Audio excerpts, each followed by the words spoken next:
yang menggantikan saya dulu. Jangan hadir karena ini menunjukkan bahwa kita kompromi dengan mereka. Ketidakadilan. SBY datang sedangkan dia tahu penyelesaian gereja-gereja di sana. Saya melihat di mana ada HKBP di Bekasi kalau tidak salah pada waktu itu yang digusur. Para inang teriak-teriak nangis minta untuk jangan begitu. SBY tetap lakukan, dieksekusi. Lalu datang menghadiri seperti Bapak yang diterima sebagai mempersatukan kebersamaan Indonesia. Ya, tentu dong kita menolak, tetapi apa ini?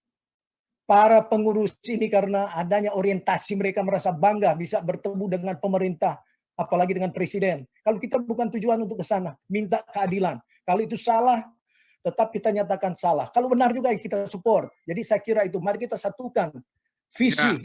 Makasih Pak. betul Pak Robert. Jadi ini contoh nih, di live YouTube ada yang komen, Pak JPZ aliran sesat, jelas tidak boleh eksis di NKRI. Doktrin gereja mainstream yang benar, Pak.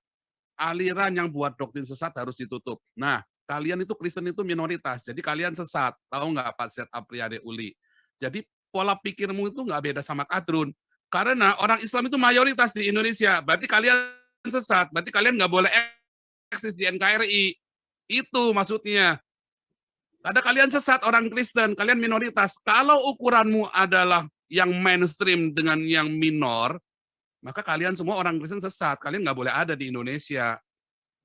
Ya, Pak Z. Apriade Uli, itu adalah cara berpikir yang sangat bodoh menurut saya. Nah, tadi ada Yudas di Jambi, karena ada satu aliran. Nah, itu tugasnya menteri buat bela dia, walaupun dia sesat sekalipun dia saksi Yehova, sekalipun dia gereja Mormon, harusnya boleh, harus boleh di situ. Itu hak setiap orang untuk beribadah, untuk berekspresi. Harusnya dibela. Gus Yakut kerjanya itu. Itulah menteri semua agama si Gus Yakut. Wah, menteri agamanya juga dajal kok. Kenapa? Ya karena Gus Yakut ini nggak ini, Gus Yakutnya sendiri benar-benar nggak menteri, bener, itu retorika menteri semua agama itu adalah dajal. Itu retorika saja dia. Kenyataannya harusnya dia itu bisa membela bagi orang-orang minoritas, termasuk sebetulnya pemenjaraannya si siapa itu yang kerajaan-kerajaan itu loh, yang ngaku-ngaku kerajaan-kerajaan itu juga melanggar hak asasi manusia loh itu melanggar HAM loh itu. Kerajaan apa itu yang masuk penjara semua kan orang-orangnya itu kan, yang ngaku-ngaku raja-raja itu. Sunda Empire. Ya itu Sunda Empire. Nah itu pelanggaran HAM loh. Semua orang di sini ya, di Eropa ini kalau ada orang saya adalah raja, boleh. Nggak akan ada yang marah. Yang penting orang percaya apa enggak dan dia punya legitimasi apa enggak. Tapi nggak akan dimarahin di sini. Kalau ada orang ngaku-ngaku raja, ngaku-ngaku nabi di sini nggak dimarahin. Nah di Indonesia itu nggak boleh. Nah itulah yang sebetulnya cara berpikir barbar ya, cara berpikir barbar yang tidak manusiawi dan tidak Pancasilais. Karena kalau aliran sesat dan tidak jelas itu nggak boleh eksis di NKRI, tadi yang Pastor Tewu bilang, gara-gara Pastor Tewu disesatin, terus berarti kalau Pastor Tewu alirannya beda dengan yang lain, apakah Pastor Tewu nggak boleh eksis di NKRI? Ya nggak bisa gitu juga dong. Gus Yakut tugasnya membela Pastor Tewu supaya dia boleh ada di NKRI mengekspresikan apa yang ia yakini. Tetapi saat ini yang terjadi kan nggak begitu, ya kan? Karena dari pihak orang Kristennya sendiri berpikir seperti Syed Apriade Uli ini. Inilah pikiran sesat. Itulah pikiran yang sesat bahwa aliran sesat tidak boleh di NKRI. Jadi kalian sesat orang Kristen. Bagi orang Islam kalian sesat, maka kalian nggak boleh eksis di NKRI. Nah, itu dia. Jadi sama saja toh siapa misalkan siapa. Nah, yang mayoritas yang benar, berarti kalian kalah karena kalian minoritas orang Kristen. Sama Saksi Yehova, Mormon itu minoritas.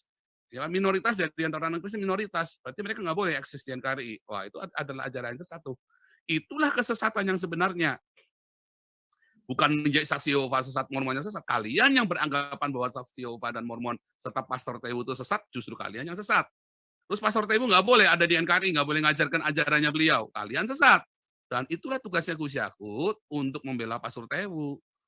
Bukannya malah Gus Yakut yang, oke, kalau gitu Pastor Tewu dipenjarakan saja karena ada yang sesat. Wah, nggak boleh juga. Sama.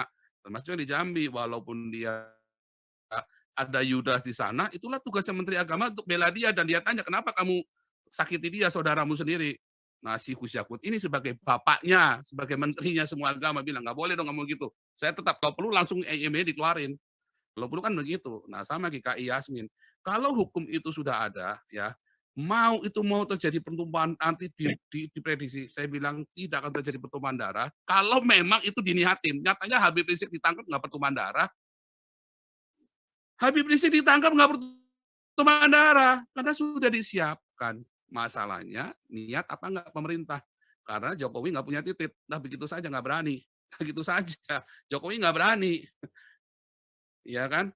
Karena dia nggak berani, ya udah dia nggak berani antisipasi karena dia butuh popularitas. Anaknya sudah nyalon lagi ya, susah. Makanya kemarin saya bilang, wah nyalon lagi anaknya. Sudah selesai, nggak bisa diharapin Jokowi. Kalau dia bikin begitu, orang bikin dinasti politik udah nggak bisa diharapin. Karena dia akan menyenangkan hati mayoritas. Itulah masalahnya, makanya kita perlu class action.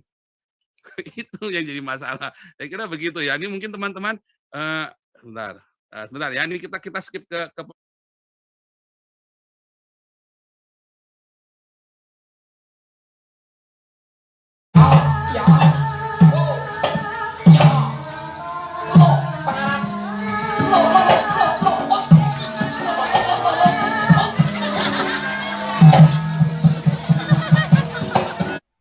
Hai Sobat Nusantara, salam kenal di channel baru saya. Bantu like and subscribe ya. Makasih.